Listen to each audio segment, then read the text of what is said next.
from the past. And which one caught the attention of Don Moen? I'm shocked. Let me ask you. Maybe I should ask you first of all.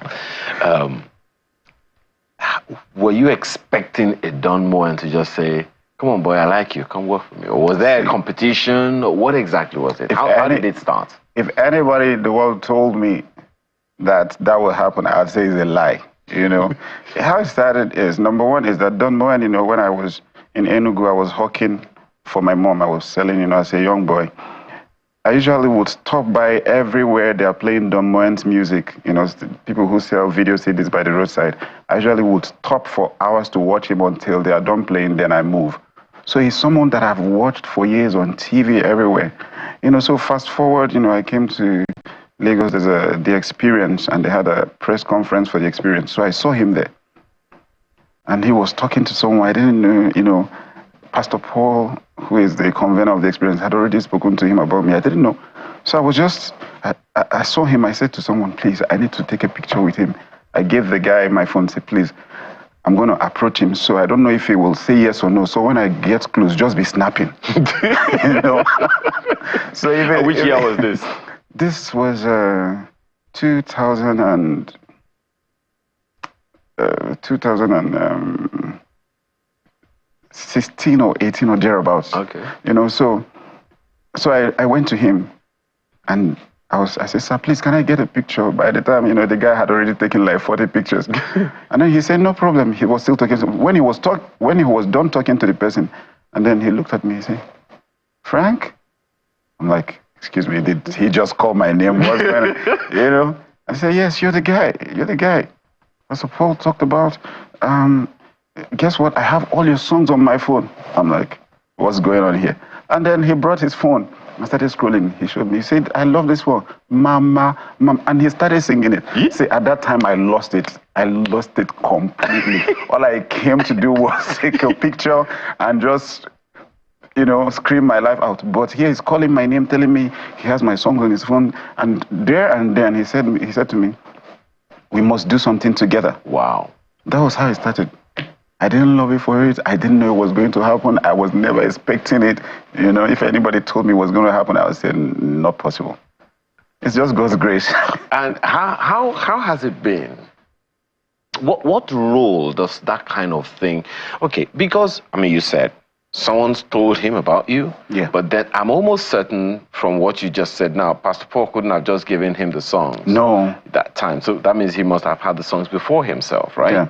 So what was it that attracted him? I mean, because you must have spoken afterwards. Yes. You know, he said, to be honest, I don't know how. You know, the music got to his phone. I don't know. But he said he's been listening to it, you know, and then Pastor Paul had also spoken to him, you know, and he said to me, I love these songs. When he sat down with me, he said, I love the song, Mama. He asked me, what does it mean? I started to explain. He said, no, we must do something together. He said, every time I hear you play, if I close my eyes, I could imagine I'm the one playing. Yeah. And that was because I have listened to him over the years. As a child, I've been listening. So when he said that, I felt like crying. You know, he said, every time I hear you play, if I close my eyes, I could imagine I was the one playing. You sound just like me when you sit down on that piano. So that gave me so much energy, so much encouragement. And then he took me in almost as a family. You know, that relationship is still on till today. It has amplified what I'm doing. Now, I asked that question because there is always a place for mentoring. Yes, sir. But many people undermine that place of mentoring, particularly in music, be it secular or gospel. Before you met him and after you met Don Moen, tell us what your situation has been like. What's been the transition? Before you met him, you were doing something that so much attracted him to you. And then after, what's changed?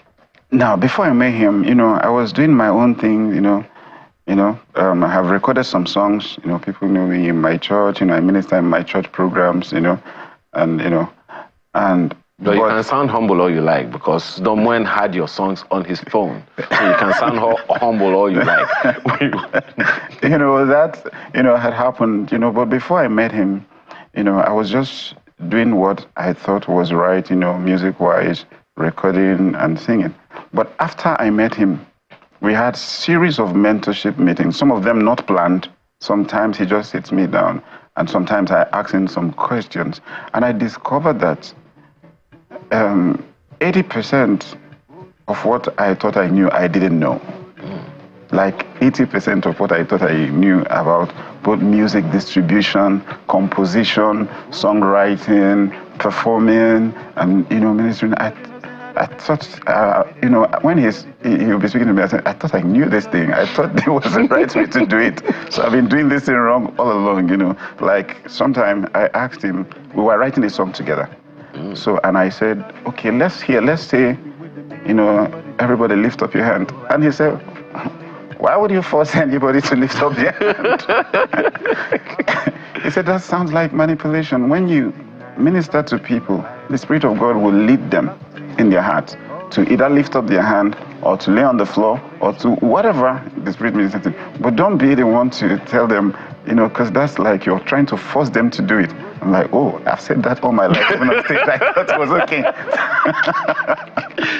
Oh, wow. So the mentorship has really, really shaped my ministry, his support, his networks. He opened up his network. So mentorship is a very important aspect of every artist, because you might have zeal and passion to run, energy to run, the will to do it.